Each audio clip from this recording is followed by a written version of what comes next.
Depois disso, o samaritano colocou-o no seu próprio animal e o levou para uma pensão, onde cuidou dele. No dia seguinte, entregou 2 moedas de prata ao dono da pensão, dizendo: Tome conta dele. Quando eu passar por aqui na volta, pagarei o que você gastar a mais com ele. Lucas 10, 30 ao 35. Uma salva de palmas para essa parábola que Jesus contou. Então, esse, irmãos, é um excelente exemplo do que é altruísmo. Então, Jesus aqui ensina para nós o que é esse amor verdadeiro, esse amor pelo próximo. E esse homem aqui, ele se doou para esse homem que estava ali precisando, com necessidade. Imagina, ele estava ali quase que morto. E ele gastou o seu tempo, ele se importou, gastou o seu tempo, gastou dinheiro, né, deixou ele lá na hospedaria. E ainda depois ia voltar para pagar o restante que faltasse. Então, eu queria ler dizer para vocês qual que é o termo de altruísta, então, o conceito. A pessoa altruísta se doa para o próximo sem esperar nada em troca. Ela naturalmente ajuda quem está à sua volta, sem precisar de incentivos ou recompensas. E não se queixa do serviço prestado. Então, Jesus ensinou sobre esse amor altruísta e ele também foi um exemplo de amor sacrificial para nós. Esse amor, ele tanto ensinou na palavra dele, como também ele viveu enquanto esteve aqui nos seus dias, e também o ápice disso foi ele morrer numa cruz por nós. Vamos então ao primeiro ponto. Jesus, o maior exemplo de amor verdadeiro. Jesus Cristo revelou seu amor altruísta e devemos seguir seu exemplo. Então é interessante que depois desse texto, Jesus disse para esse homem: vá e faça o mesmo. Então isso mostra que nós ainda devemos fazer o mesmo. Não foi essa palavra, não foi só para aquele mestre, ela é para nós ainda hoje. E queria dar um testemunho da minha vida. Porque eu sempre ouvia falar de Jesus, eu cresci no meio cristão, e eu ouvia falar sobre as histórias de Jesus, escutava que Deus era amor, né? Mas eu não cria, de fato. E aí, um dia, eu estava me sentindo muito infeliz, vazia, e aí eu orei para Deus e eu disse: Deus, eu quero conhecer esse amor, eu quero conhecer Jesus. E aí, numa oportunidade, nós fomos num teatro e lá tinha a representação da morte e da ressurreição de Jesus. Foi bem impactante assim para mim e parece que naquele momento as escamas dos meus olhos caíram e eu entendi realmente esse amor e passei a crer em Jesus e eu quis conhecer esse Deus. E aí eu fui lá, comprei uma Bíblia, na outra semana já comprei uma bibliona, assim, com uma letra desse tamanho. Comprei também um livro de estudos, porque eu precisava de ajuda para aprender o que estava escrito ali. E aí eu lembro que eu deitava no sofazinho, assim, que a gente tem em casa, e que deixava um pouco elevada a cabeça, assim, e eu conseguia ler. E eu lia ali, eu passava horas lendo a Bíblia, e estudando e tal. E aí, tanto que em meio ano eu li toda a Bíblia, e foi assim, fez um boom, assim, na minha mente, sabe? Foi incrível aquilo. Eu disse, cara, eu tenho que viver isso que está aqui, sabe? Eu tenho que viver essa palavra. Eu preciso disso. E eu lia lá que a pessoa precisava crer e ser batizado. Então eu disse, eu preciso ser batizada, né? Aí eu lia lá que tinha que ter comunhão. Então eu preciso ter comunhão, que eu não tinha assim essa comunhão com a igreja. E aí eu fui lendo lá e fui entendendo o que Deus queria realmente de acordo com a sua palavra. E aí, eu lendo a Bíblia, eu li Atos dos Apóstolos. E para mim aquilo foi fantástico, assim, brilhou meu olho quando eu li como era lindo aquele amor entre os irmãos, como era fantástico aquilo, eles sempre em comunhão, sempre eles faziam, dava para ver que eles faziam questão de estar juntos, sabe? Em união ali, partindo do pão. E aí eu orei por uma igreja assim. Eu fiquei um tempo orando para Deus. Deus me mostra uma igreja mais bíblica possível e que tenha esse amor. E aí eu fui, visitei várias igrejas e Deus dizia, não, não é aqui. E aí tá, eu segui orando. E aí um certo dia eu estava olhando o Facebook, na época, e aí eu vi uma postagem de uma igreja, mas era uma igreja desconhecida, era uma igreja que eu não conhecia mesmo. E eu senti Deus falar comigo, você precisa ir nessa igreja. E aí eu pensei, tem que... O meu marido não era convertido, né? Mas eu não vou sozinho, eu tenho vergonha de ir sozinha, né? Eu não conhecia ninguém que ia nessa igreja. E aí eu disse, Cleiton, precisa ir nessa igreja, você aceita ir comigo, né? E ele pensou, meu Deus, que mulher louca, uma igreja que, né, ninguém não conhece e tudo mais. E aí, por um milagre, né, o Cleiton aceitou, então a gente foi na igreja. Aí nós chegamos lá, era uma igreja no meio do mato, um galpão. Aí era lá no fundo da Italiana, eu mais ou menos conhecia italiano. E aí eu achei engraçado, tipo, as pessoas vinham e ajudavam a gente a estacionar o carro. Aí chegava na porta, tinha uma recepção muito legal, abraço, e as pessoas conversavam. E as pessoas conversavam umas com as outras, alegres, felizes ali. E tinha uma adoração top e tal. E essa igreja é a Viva, a qual a gente está até hoje. Glória a Deus.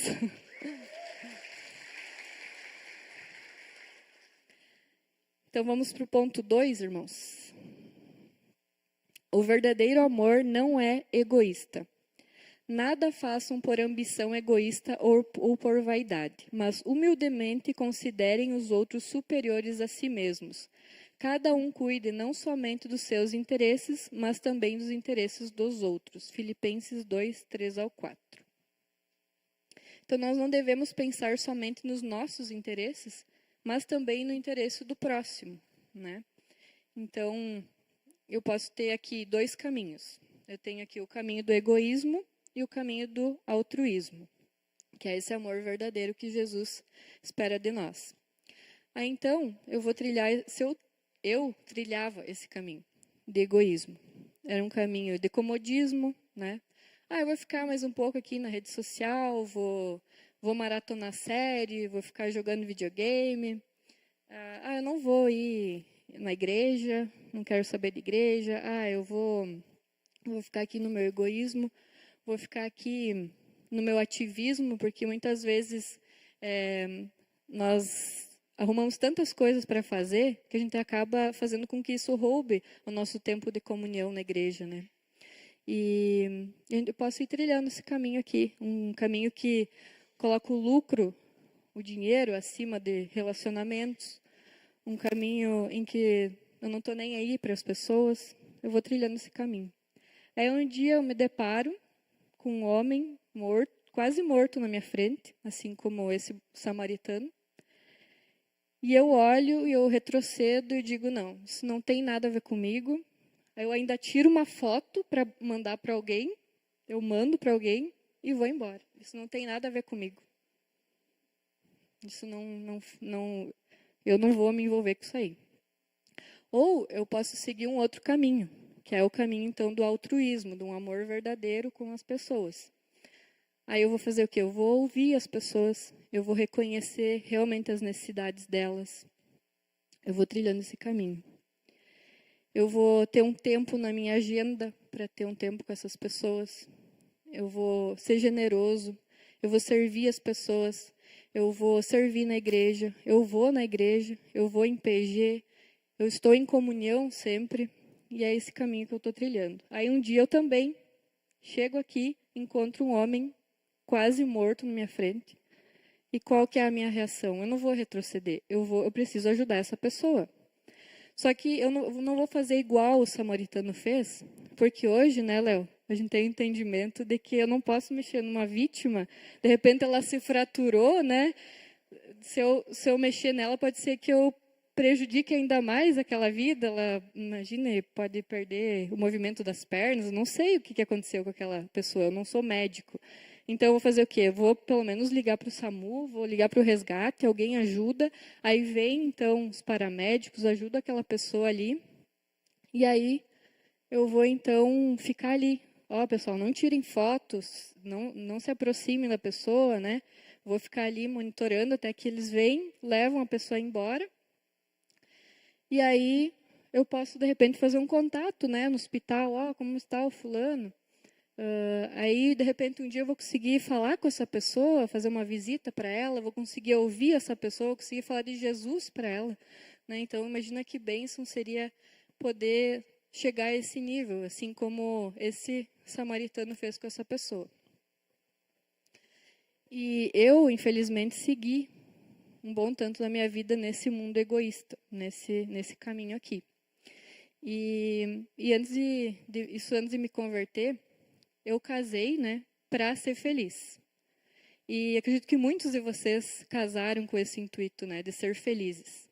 Mas eu digo aqui para os casais, aqueles que não casaram ainda também, que nós não casamos para isso. Nós casamos para fazer o outro feliz, o nosso cônjuge feliz, né? Então a gente deve servir, a gente deve amar essa pessoa. E eu tinha um dia da semana da faxina. Não sei se as mulheres aqui têm isso ou não. Mas aí no sábado era o meu dia de faxina. A gente trabalhava muito durante as semanas, o dia inteiro e até de noite. E aí o sábado era o dia da faxina. E eu ficava com muita raiva, porque eu tinha que limpar toda aquela casa e o meu marido saía para se divertir e ia jogar futebol. Não sei se alguém se identifica aí. Mas eu ficava com raiva daquilo. E aí eu lembro que Deus, depois que eu me converti, ele mudou totalmente isso. Aí, então, no sábado, eu não fazia mais faxina. Sábado, para mim, era o dia de jejum, oração, leitura da Bíblia, adoração. E aí, quando o meu marido saía para ir para o futebol, eu ficava lá intercedendo por ele. Eu li isso na Bíblia e eu apliquei isso. Simples assim. E dessa forma, eu estou falando para vocês que eu consegui amar o meu marido. Realmente, eu me doei para ele, eu consegui, na verdade, servir, que era uma coisa que para mim era muito difícil servir, né? Então, glória a Deus que Deus ele pode realmente fazer uma diferença grande na nossa vida. E aí depois na igreja, daí o meu marido também se converteu, glória a Deus, depois de alguns meses. E aí, então, a gente começou a servir na limpeza. Nossa, era tão legal, né? A gente ia domingo de manhã, ia lá, o pessoal, todo mundo faceiro, né? E até hoje é assim, né? Para fazer, então, a limpeza, a organização da igreja, para receber, então, o culto à noite, a celebração. E aí, o Cleito foi para a integração e eu ficava por ali, porque eu disse, eu não vou participar da integração, porque eu sou muito tímida, eu não vou cumprimentar as pessoas de jeito nenhum. Nunca vou participar da integração. Aí a Alessandra ficava ali perto, né? Aí todo mundo chegava e naturalmente me cumprimentavam também, né? E aí aos poucos foi natural que eu entrei na integração e estamos até hoje, né, na integração. E aí também servimos com PGs, vários PGs passaram pela nossa casa, várias pessoas, então foram ministradas e a gente orou muito e foi muito legal sempre ter PG na nossa casa.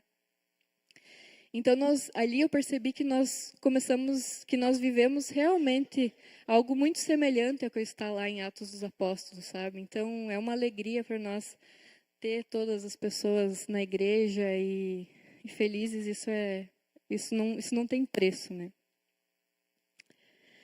E nós podemos ver que hoje o mundo está indo para um mundo muito de egoísmo, né? A própria palavra fala que muitos esfriariam esse amor, o amor de muitos se esfriaria. E nós temos que cuidar para que a gente não vá por esse caminho de egoísmo. Porque pode ser que a gente esteja indo para esse caminho do amor e quando vê a gente está tão atarefado que a gente acaba, às vezes, nem prestando atenção naquelas pessoas e a gente acaba indo para esse mundo do egoísmo. Então, que a gente cuide disso, para que a gente possa se manter nesse caminho que é o que Jesus quer. Porque quanto mais egoístas nós somos, mais distante nós estamos de Deus, mais distantes nós estamos da igreja e mais distantes das pessoas.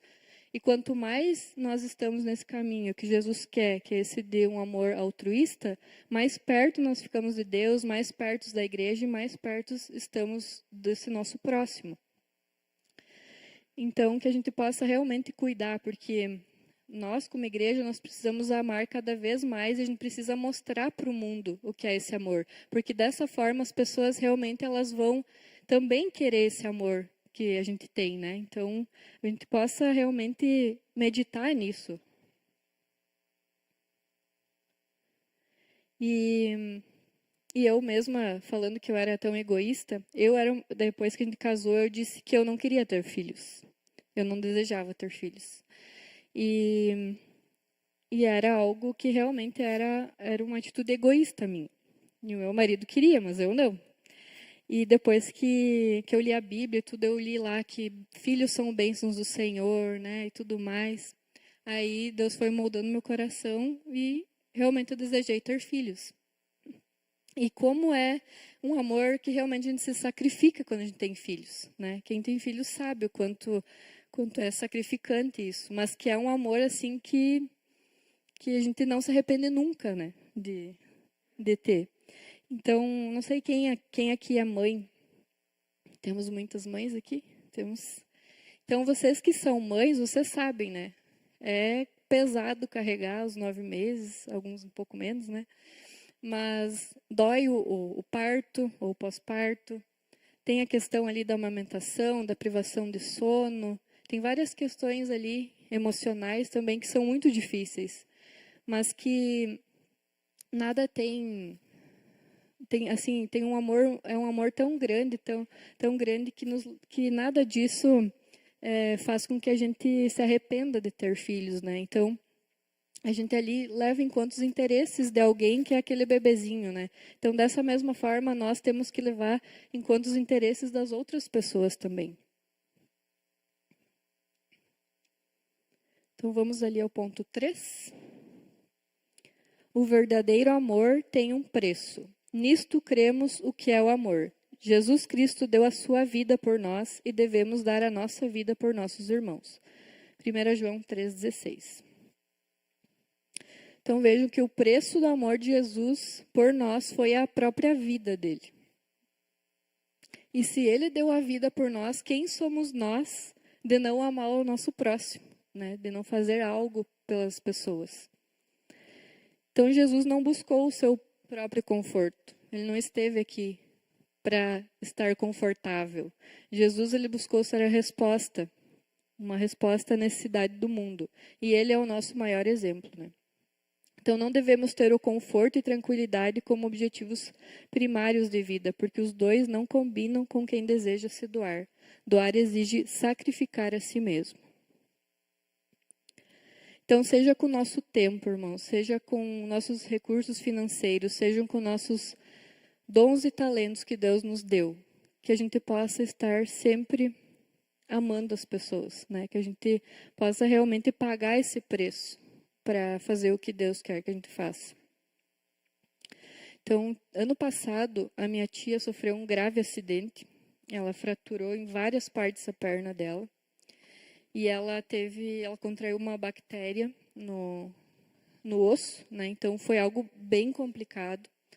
E a primeira coisa que veio é a obrigação de cuidar daquela vida, né? A obrigação que a gente tem, a gente precisa ajudar ela. E aí eu lembro que a gente fez tipo uma escala assim para a gente ir cuidar dela no hospital. E aí toda vez que eu ia lá, ela dizia assim: "Mas Sheila, tu tem 2 crianças pequenas, tem empresa para cuidar, como que tu tá aqui?" Eu até me envergonho de ter, né, estar nessa situação e você tendo que vir aqui, eu digo, mas não pensa nisso, né? Porque a tua vida é importante, a gente precisa fazer alguns sacrifícios às vezes para ajudar outras pessoas, imagina se a gente não ia ajudar, né? Então, da mesma forma, é nossa obrigação como cristãos ajudar o nosso próximo, né? Seja ele quem for. E dessa forma a gente também vai, quanto mais a gente servir, mais a gente se envolver com as pessoas, menos egoístas a gente vai se tornando, né? E a gente tem que lembrar que eu não sou o centro do universo. Você não é o centro do universo. Nós sabemos que o centro do universo é aquele cara, é Jesus Cristo, né? Então, qual é o preço que você vai pagar? Você hoje já está pagando um preço para amar as pessoas? Então, aqui nós devemos tanto amar os nossos irmãos, quanto nós devemos amar a nossa família, nós devemos amar o próximo, que pode ser que não esteja aqui. Mas assim como o exemplo do samaritano, que ele pagou o preço, nós também devemos pagar. Assim como Jesus pagou um alto preço, morrendo na cruz, no nosso lugar, nós também devemos pagar um preço. E ano passado nós fomos num grande evento lá em Florianópolis. E aí teve um momento que as pessoas falaram sobre os seus sonhos, os seus propósitos, né, as metas de vida. E depois eu e o Cleito conversamos, nossa, como as pessoas estão egoístas. Às vezes tem pessoas que nem na família, na sua própria família não pensam, elas pensam em si mesmas. E pensam em ter carros, viagens, ter muitos bens, ser alguma coisa. E não tem problema isso. Mas o problema é que as pessoas só estão centradas nisso. E realmente nós precisamos ver qual que é a missão, o sonho que Deus tem na nossa vida, né? E se nós temos um sonho, uma missão que terminam apenas em nós, que tem a ver somente com o eu, então esse sonho está errado, né? Deus, na sua palavra, ele mostra que ele tem uma missão maior para as pessoas, né? Então, essa missão ela não é centrada em nós mesmos, ela sempre tem a questão coletiva, ela sempre envolve pessoas, envolve amar o próximo, né? Então, que nós possamos realmente, se a gente ainda não sabe o que Deus tem para nós, o propósito, a missão, a gente possa orar para o Senhor, porque Ele mostra para a gente. Então, a conclusão: o verdadeiro amor é sacrificial e deve ser manifestado através de nossas ações altruístas. Obrigada. Som. Glória a Deus, né, igreja, por essa palavra maravilhosa. Se viu mesmo, depois que a gente entrou na igreja, conheceu a Cristo, né, uma notória mudança de vida nossa, né. Bom, vocês viram a Sheila aí agora, né, uma mulher que era tímida, está aqui em cima pregando no palco, né. Houve também uma mudança 360 graus na nossa vida de casal também, glória a Deus por isso. A gente evoluiu muito como casal, né? A gente deixou dessa vida de egoísmo. E a maior pregação que eu recebi na minha vida foi quando eu não tinha nem ideia de voltar para a igreja. Então, quando eu voltei para a igreja ali, foi por insistência da Sheila mesmo, como ela falou ali, né? Que ela mesma queria ir para a igreja, eu ainda estava fora da igreja. Aí eu segui ela então para a igreja, e a maior pregação que eu tive foi quando eu cheguei lá na igreja. Foi naquele mato que ela falou, foi naquele galpão que ela chegou. E a maior pregação foi quando eu fui recebido na igreja ali. Fui recebido com muito amor, né? Isso faz toda a diferença na minha vida. Para mim fez toda a diferença na minha vida. Claro que aquela noite também eu vi um louvor top assim, que eu nunca tinha visto na minha vida. Uma pregação também maravilhosa. E naquela noite mesmo eu não fui assim ministrado para mudar de vida. Mas assim, eu saí dali e fiquei com uma pulga atrás da orelha, assim, dizendo, caraca, tchê, mas eu acho que eu tenho que voltar para lá. Para quem não pensava antes em voltar para a igreja, naquela noite Deus ministrou para mim, deixou aquela pulguinha atrás da orelha, que eu deveria sim começar a repensar o meu retorno para a igreja. Aí foi acontecendo, né, outros domingos, da mesma forma, né, a Sheila sempre com aquela vontade, vamos, Cleide, vamos. E aos poucos ali, no tempo de Deus ali, fui sendo ministrado, fui sendo transformada a minha vida. Então, em cima dessa palavra que a Sheila trouxe para nós, peço que a igreja, por favor, se coloque em pé, feche seus olhos para um tempo de meditação.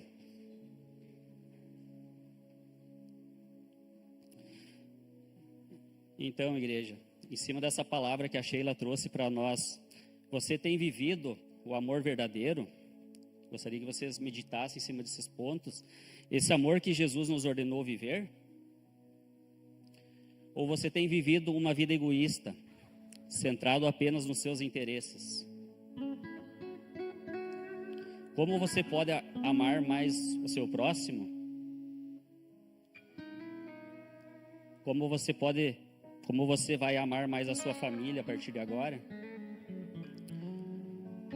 O que você vai fazer para amar mais a sua igreja, os seus irmãos da igreja? Isso aí, galera, é tempo de mudança. Decida trilhar esse caminho do amor verdadeiro que Jesus nos ensina. Lute diariamente contra a vida centrada no seu eu. Decida viver esse amor que Jesus nos ensinou a ponto de dar a sua vida por nós. Deus, em nome de Jesus, obrigado por essa palavra ministrada. Que de fato possamos viver essa palavra pregada e esse amor que Jesus Cristo nos ensinou a viver todos os dias e momentos da nossa vida. Que sejamos luz por onde passarmos e no que fizermos. Que possamos impressionar as outras pessoas com o nosso amor e a nossa alegria. Que num mundo cheio de distrações, podemos dar prioridade para o que é mais importante, que é te buscar, ó Deus, e amar as outras pessoas. Nos ajuda, Senhor, a não sermos egoístas. Em nome de Jesus, amém.